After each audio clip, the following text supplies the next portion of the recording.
अस्सलामुअलैकुम। मैं मुत्तहिदा अरब अमारात का खलाबाज सुल्तान अन नयादी हूँ। मैं बैनुल अक़वामी खलाई स्टेशन पर काम कर रहा हूँ। हम इस वक्त ज़मीन की सतह से 250 मील ऊपर चक्कर लगा रहे हैं, लेकिन मुस्तकबिल करीब में हम खलाबाजों को ऐसे मिशनों पर भेजेंगे जो खला में पहले से कहीं ज़्यादा दूरी पर जाएंगे। ऐसा करने से पहले हमें यह समझने की ज़रूरत है कि खला में अपनी खुराक कैसे उगाई जाए। क्या आप जानते हैं कि हमारे पास खलाई स्टेशन में मुतअद्दद पौधों की लेबॉर्टरीज मौजूद हैं?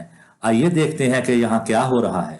इंसानों की तरह दूसरे जानदारों को भी अपनी बका के लिए खुराक की जरूरत होती है। ज्यादातर पौधे, अलजी और साइनोबैक्टीरिया पानी और कार्बन डाइऑक्साइड को रोशनी की मौजूदगी में केमिकल अमल करके अपनी खुराक में तब्दील करते हैं। इन जानदारों को फोटो ऑटोट्रॉफ्स कहा जाता है।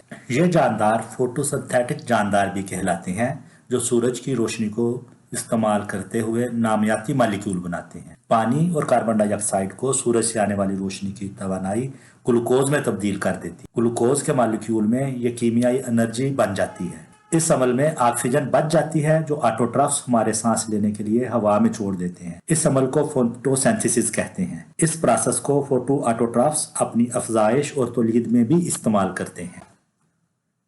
इस तजर्बागाह में पौधों को नीली और सब्ज एलईडी लाइट्स की रोशनी मिलती है। हमने यहाँ सलाद पत्ता, चीनी गोभी, जापानी बाथू, रूसी सुरख गोभी और जिनिया के फूल समेत मुतअद्दिद किस्म के पौधों को कामयाबी के साथ उगाया है।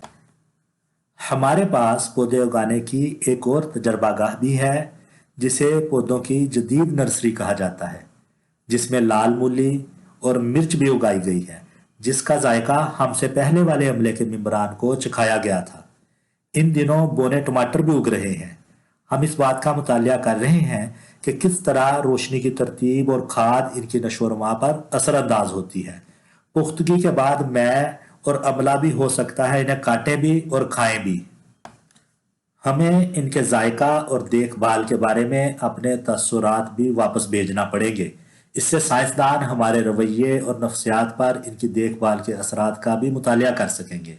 ये एक अहम रिसर्च है, क्योंकि हमें इससे चांद और मरीख के लिए आर्टेमिस मिशन भेजते हुए यह समझने में मदद मिलेगी कि हम खला में अपनी खुराक कैसे उगा सकते हैं। हम रोज़ाना पौधों की देखभाल करते हैं। हम उनके इस निज़ाम की निगरानी करते हैं, और अगर ज़रूरत हो तो हम हर रोज़ सफाई भी करते हैं। अगर कोई खुर्दबीनी अजसाम इन पर असर करें तो हम उन्हें ख़त्म भी करते हैं, और ज़रूरत पड़ने पर इन्हें पानी भी देते हैं। हम यहाँ से पौधों को पानी फराहम कर सकते हैं। हमारे पास हर पौधे को अलग ड्रिप फीड करने का बंदोबस्त भी है। हम पंखों की मदद से पौधों को हवा दे भी सकते हैं और इनसे वापस भी ले सकते हैं। और जैसा कि आप देख सकते हैं कि हमारे पास रोशनी की मुख्तलिफ सेटिंग है।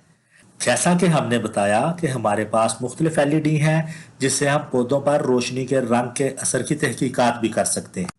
हो सकता है ये आपके लिए हैरान कुन हो कि साइंसदानों का तखमीना है कि ज़मीन में ऑक्सीजन की पैदावार का 50 से 80% हिस्सा समुद्री प्लैंकटन, जिसमें बहते हुए पौधे, अलजी और फोटोसिंथेटिक बैक्टीरिया शामिल हैं, से आता है। यही वजह है कि हमें अपने समुद्रों की हिफाजत करना बहुत ज़रूरी है।